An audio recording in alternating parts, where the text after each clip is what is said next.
A very good morning to all of you. I hope you all are doing very well.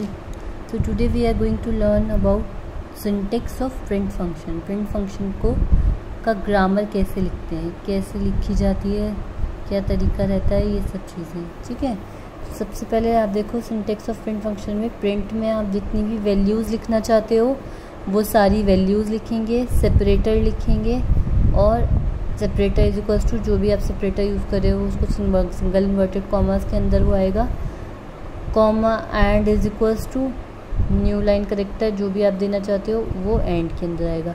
अब बात आती है बेटे separator और एंड, ये दोनों हैं क्या। देखो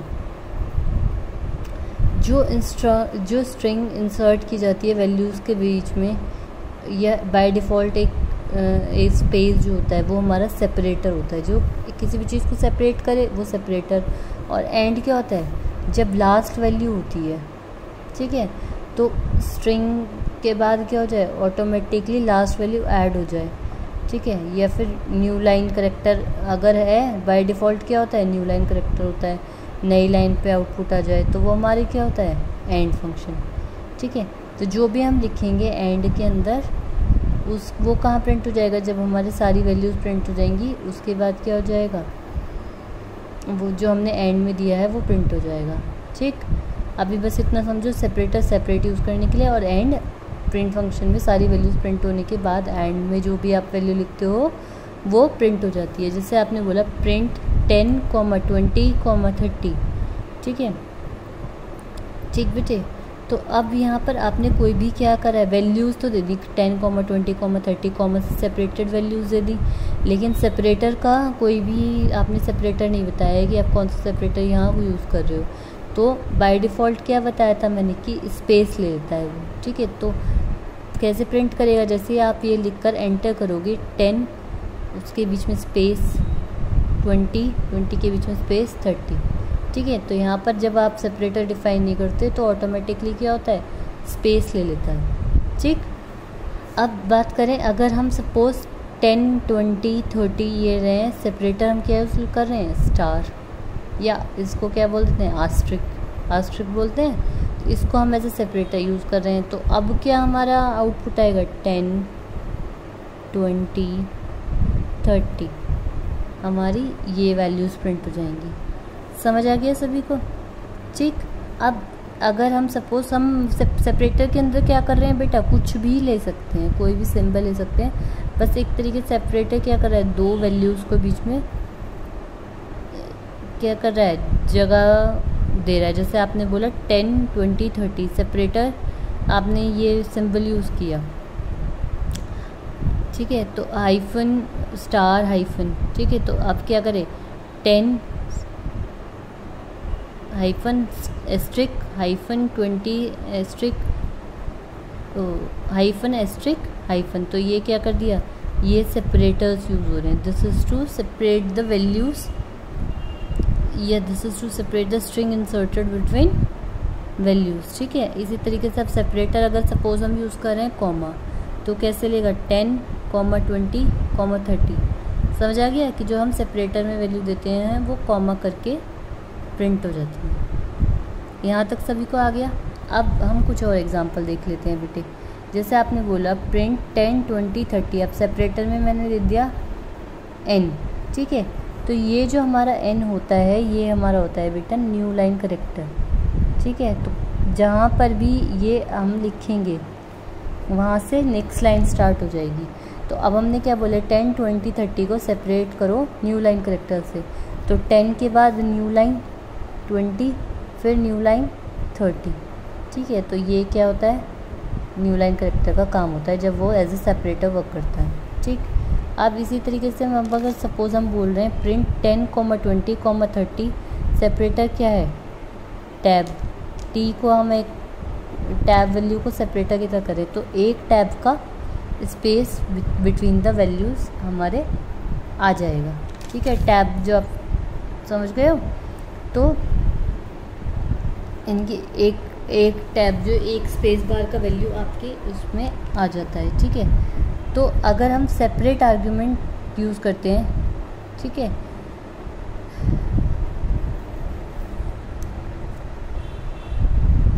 देखो जैसे बेटे आपने बोला है कि अगर हमें सेपरेटर आर्ग्यूमेंट अपने प्रोग्राम में यूज़ करना है तो उसको हम हमेशा क्या बोला गया था, सिंटेक्स के हिसाब से सेपरेटर को सारी वैल्यूज़ के बाद आना चाहिए।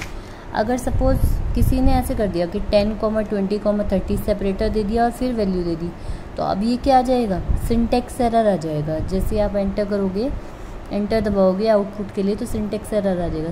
सिंटेक्स एरर किस तरीके का कि positional argument follows keyword argument, यानी कि पोजिशनल आर्ग्यूमेंट किसको फॉलो कर रहे हैं, कीवर्ड आर्ग्यूमेंट। तो इसलिए जो वैल्यूज़ हैं वो हमेशा इधर होंगी, सेपरेटर बाद में यूज़ होगा, इसीलिए वो इंटरप्रेटर उसको रन नहीं कर पाएगा और एरर शो कर देगा।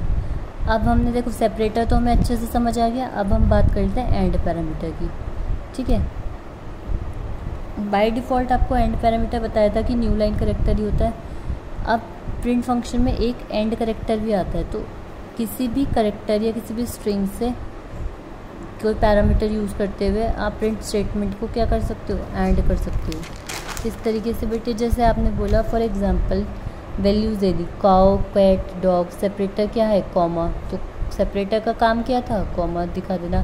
फिर मैंने क्या बोला था, एंड में जो भी वैल्यूज़ होगी वो कहाँ हो जाएगी, जब स्ट्रिंग पूरी प्रिंट हो जाएगी तब वो एंड में जो वैल्यू आपने दी है वो आ जाएगी। तो जैसे आपने बोला काउ, कैट, डॉग, सेपरेटर क्या है, कॉमा, कॉमा से सेपरेट कर दिया, और एंड में जो वैल्यू है क्या है, एक्सक्लेमेटरी मार्क्स है, तो वो प्रिंट हो गए। ठीक है, तो ये इस तरीके से आउटपुट हो जाएगा इस लाइन का।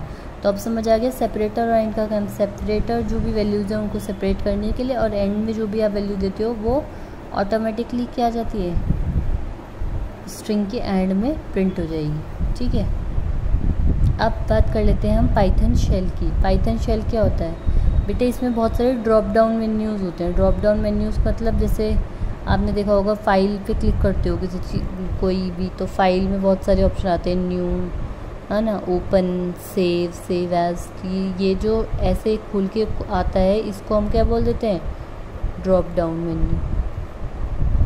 ठीक,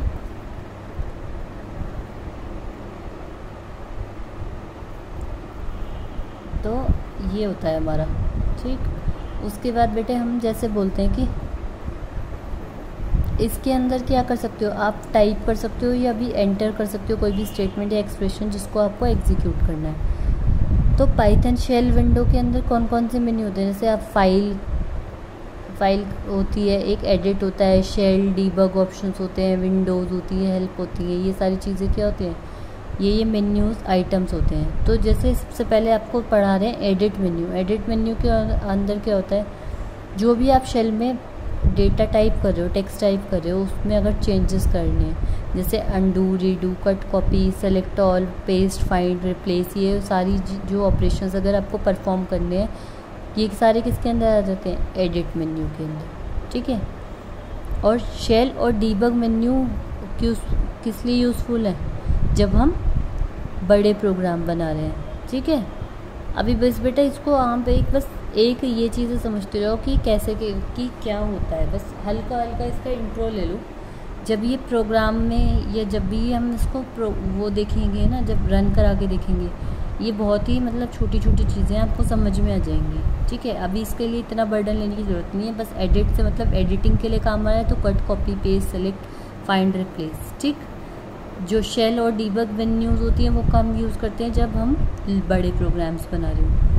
तो शेल मेन्यू क्या करती है, शेल मेन्यू की हेल्प से आप जो जैसे पाइथन में आप वर्क करते हो, तो पाइथन शेल में वर्क करते हो, तो अगर शेल को रीस्टार्ट करना है या सर्च करना है शेल को कि मोस्ट रिसेंट रीसेट क्या हुआ है, पहले अभी मोस्ट रिसेंट प्रोग्राम क्या हुआ है, तो वहाँ पर आप क्या यूज़ कर सकते हो, शेल मेन्यू यूज़ कर सकते हो। ठीक, अब बात कर लेते हैं डीबग मेन्यू की। डीबग मेन्यू क्या होता है, जो पाइथन प्रोग्राम है उसकी डीबगिंग के लिए यूज़ होता है। डीबगिंग का मतलब होता है बेटे, डीबगिंग होती है हमारी, डीबग मतलब बग्स होते हैं हमारे, एरर। ठीक है, और डीबग क्या हो गया, रिमूव कर देना एरर को। ठीक है, तो डीबग मेन्यू परफॉर्म क्या करता है, जो भी एरर्स हैं लाइन बाय लाइन एग्जीक्यूशन के टाइम जो भी एरर्स आ रहे हैं उनको क्या करता है, हटाता जाएगा, रिमूव करता जाएगा। अब बात करते हैं हम ऑप्शन मेन्यू की। ऑप्शन मेन्यू क्या होता है, जो भी सूटेबिलिटी और वर्किंग एनवायरनमेंट के हिसाब से कॉन्फ़िगर करने के लिए, कॉन्फ़िगर मतलब क्या होता है, किसी चीज़ को अरेंज करना, ठीक है। तो उनको अगर हमें अरेंजमेंट परफॉर्म करना है अपना आइडल में, integrated development and learning environment में, तो वहाँ पर हम क्या यूज़ करते हैं, ऑप्शन मेन्यू। अब हेल्प मेन्यू ऑप्शंस कब होते हैं, अगर कोई भी हेल्प या डॉक्यूमेंटेशन आपको चाहिए तो आप क्या यूज़ करोगे, हेल्प ऑप्शंस। ये तो नाम से पता चल रहा है, ऑप्शंस में सारे ऑप्शंस जो भी आपके काम को आसान करते हैं। हेल्प ऑप्शन में हेल्प और डॉक्यूमेंटेशन के लिए, डीबग में एरर रिमूवल के लिए, ठीक है। लेकिन फिर भी इसको प्रोग्राम में मैं करके दिखाऊंगी, इसलिए ज़्यादा इतना परेशान होने की ज़रूरत नहीं है। नाम से आप थोड़ा सा बस समझ लो क्या है। अब देखो वर्किंग इन स्क्रिप्ट मोड, अभी क्या बताया था बेटे, आप लिख रहे थे कोई भी चीज़ और एंटर दबा रहे थे तो वो चीज़ प्रिंट हो रही थी। अब स्क्रिप्ट मोड क्या यहाँ पर यूज़ है, इंटरेक्टिव मोड और स्क्रिप्ट मोड दो में काम करता है पाइथन, ठीक है। लेकिन इंटरेक्टिव मोड में क्या होता है बेटे, जब हम इंटरेक्टिव मोड यूज़ करते हैं तो किसी भी कमांड को सेव करने का या पाइथन प्रॉम्प्ट में हम जो भी लिखते हैं वो सेव नहीं होता, वो डायरेक्ट एग्जीक्यूट होगा लाइन बाय लाइन और आउटपुट देता जाएगा। अब अगर हमें उस चीज़ को सेव भी करना है, ठीक है, जो हम कमांड लिख रहे हैं, वो जो टाइप कर रहे हैं, उनको हमें सेव भी करना है, तब हम क्या यूज़ कर सकते हैं, स्क्रिप्ट मोड, ठीक। तो पाइथन किन दो मोड्स पे वर्क करती है, interactive mode and script mode, ठीक। इन दो मोड्स पे हमारी पाइथन वर्क करती है। तो अगर हमें कोई चीज़ सेविंग नहीं करनी, सिर्फ हमें उसको लिखना है और आउटपुट देना है, तो हम इंटरेक्टिव मोड में वर्क करते हैं। अगर वो हमें जो हम कमांड लिखते जा रहे हैं उनको सेव भी करते हुए चलना है, तो वो किसके अंदर आ जाएगा, स्क्रिप्ट मोड के अंदर। समझ आ गया सभी को, ठीक। अब कैसे हम करते हैं, देखो फाइल विंडो या फाइल ऑप्शंस होता है, देखो जैसे ये लिखा आता है ऊपर, जब हम पाइथन शेल ओपन करते हैं, file, edit, shell, debug options, यहाँ पर हेल्प, दो चीज़ें और लिखी आती हैं, ठीक है। तो अगर फाइल पे आप क्लिक करोगे तो आता है न्यू फाइल, ओपन मॉड्यूल। तो न्यू फाइल पे क्लिक करते ही नई फाइल ओपन हो जाएगी, एक न्यू विंडो ओपन हो जाएगी जिसमें क्या आ जाएगा, नई फाइल बनी आ जाएगी जो एम्प्टी होगी, ठीक बेटा। अगर इसी काम को हम न्यू फाइल पे क्लिक करके ना करना चाहें तो शॉर्टकट की क्या है, Ctrl+N दबा दो तो भी क्या हो जाएगी, एक नई फाइल ओपन हो जाएगी। अब जैसे इस तरीके से एक फ़ाइल आपकी ओपन हो गई। अब इसमें आपने लिखा print this is my first program using Python script mode, it is advantages. पी बताया ही था कि पी स्मॉल में होगा हमेशा, ठीक है। तो क्या नाम है, प्रिंट हमेशा किस में रहेगा बेटे, स्मॉल में, ठीक।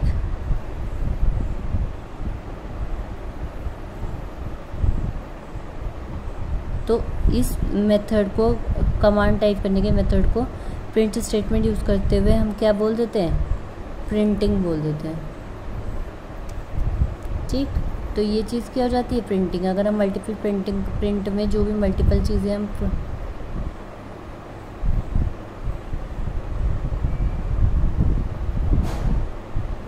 ठीक है। तो बेटे इस मेथड को जहाँ पर हम मल्टीपल प्रिंट का स्टेटमेंट यूज़ कर रहे हैं उसको हम क्या बोल देते हैं, प्रिंटिंग। अब जब देखो, अब जो भी हमें लिखना था हमने प्रिंट के अंदर कर दिया काम, नया आपने विंडो ओपन करी, जो आपको लिखना था प्रिंट स्टेटमेंट में लिख के प्रिंट करा दिया। और अब आपको प्रिंट करना हो, प्रिंट करने के बाद उस चीज़ को क्या करोगे, सेव करोगे। तो सेव के लिए क्या जाओगे, फाइल मेन्यू में जाओगे, यहीं पर ही सेव का ऑप्शन यहाँ पर आपको मिल जाएगा, ठीक है। क्या मिलेगा, सेव एज, ठीक है। तो सेव एज ही करते हो जब आप नया कुछ भी सेव करते हो, तो सेव एज पे क्लिक किया, फाइल मेन्यू सेव एज, या फिर आप लिख लो Ctrl+Shift+S दबा दो तो भी हमारा सेव एज का ऑप्शन आ जाता है। फिर उसके बाद आपने जो भी फाइल नेम है, जो भी आप फाइल का नेम है उसको यहाँ टाइप करोगे program1.py और सेव कर दो। py क्या है बेटे, py एक्सटेंशन होता है पाइथन फाइल के लिए। जैसे आप अगर GIF यूज़ करते हो या इमेज यूज़ करते हो तो IMG GIF लिखा आता है। इसी तरीके से अगर पाइथन में आप प्रोग्राम सेव कर रहे हो तो उसमें क्या आता है, py एक्सटेंशन। तो py एक्सटेंशन जब आप फर्स्ट टाइम अपना प्रोग्राम सेव करते हो, ठीक है, तो अगर आप py एक्सटेंशन .py लिखना भी भूल जाते हो पाइथन कंपाइलर ऑटोमेटिकली वो एक्सटेंशन लेता है, ठीक है, फाइल नेम के साथ, ठीक। तो ऐसी कोई दिक्कत नहीं है कि .py लिखना कंपलसरी है, वो ऑटोमेटिकली कंपाइलर समझ जाएगा, ठीक। अब बात कर लेते हैं, अब जब हमारा सारा काम हो गया तो अब उस चीज़ से हमें क्या आना है, एग्जिट मारना है, बाहर आना है, ठीक है।